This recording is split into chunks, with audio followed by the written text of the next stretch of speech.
Hi friends, ఈరోజు టమాటా bath చేస్తామండి. Stove on చేసుకొని గిన్నె పెట్టుకుందామండి. ఇవన్నీ గిన్నె పెట్టుకున్నాను. ఆయిల్ వేసుకుందాం.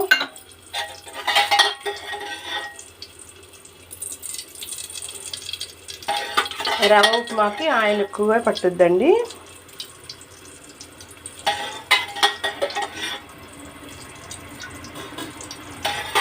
ఆయిల్ వేసుకుందాం. ఆయిల్ హీట్ ఎక్కేలాగా పోపు దినుసులు.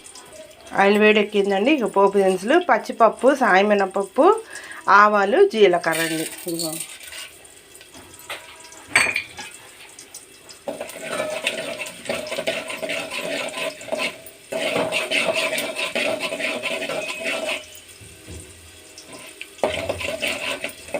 పోపు వేగేలోపు దీనికి కావాల్సినవి ఇదిగోండి: ఉల్లిపాయ, బంగాళదుంప, టమోటా, కొద్దిగా క్యారెట్, ఇదిగోండి కొంచెం క్యారెట్, కరివేపాకు తరుపుకుంటామండి సన్నగా.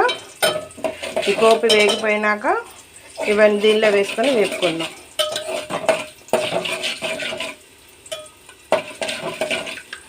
పోపు వేగిపోయిందండి. ఇప్పుడు తరుక్కున్న కూరగాయ ముక్కలన్నీ వేసుకుందామండి. వేసుకొని 2 మినిట్స్ ఉడికించుకుందాం, కొంచెం మెత్తబడేదాకా.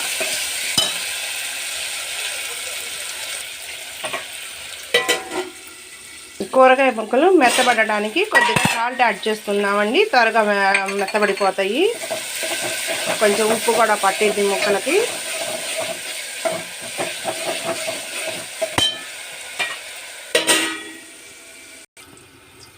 ఇవన్నీ నేను ఈ గ్లాస్ తోటి రవ్వ తీసుకుందాం అనుకుంటున్నానండి. ఈ గ్లాస్ తోటి 3 గ్లాసులు వాటర్ పోసుకుందాం. వేరే గిన్నె పెట్టుకొని స్టవ్ వెలిగించుకొని ఆ మొక్కలు ఉడికేలోపు ఈలోపు ఎసరు కాగుతుంది అన్నమాట.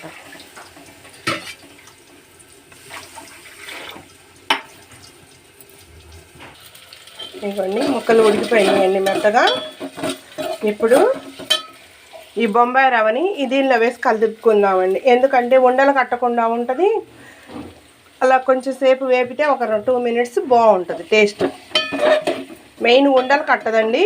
కొత్తగా నేర్చుకునే వాళ్ళకి వంటకి బాగా యూజ్ అవుతుందండి. మనకి కూడా ఒక్కొక్కసారి ఉండలు కట్టిద్ది. ఇలా చేస్తే ఉండలు కట్టకుండా ఉంటుందండి.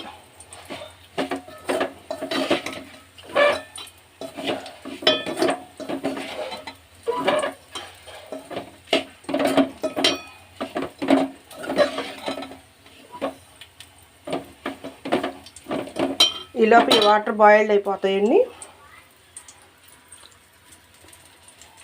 ఇవన్నీ వాటర్ బాయిల్డ్ అయిపోయినాయి. స్టవ్ ఆఫ్ చేసేసి ఇప్పుడు వేసుకున్న ఈ రవ్వలో పోసేసుకుందామండి.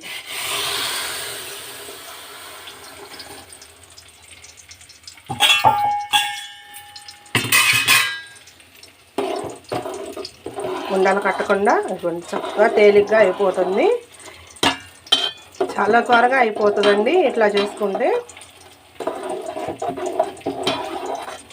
తిప్పుతూ కూడా వాటర్ పోయాల్సిన అవసరం లేదండి. పోసేసుకొని తిప్పుకొని కూడా తిప్పుకోవచ్చు. ఇదిగోండి వండ కట్టలేదు అసలు. కొంచెం పసుపు వేసుకుందాం.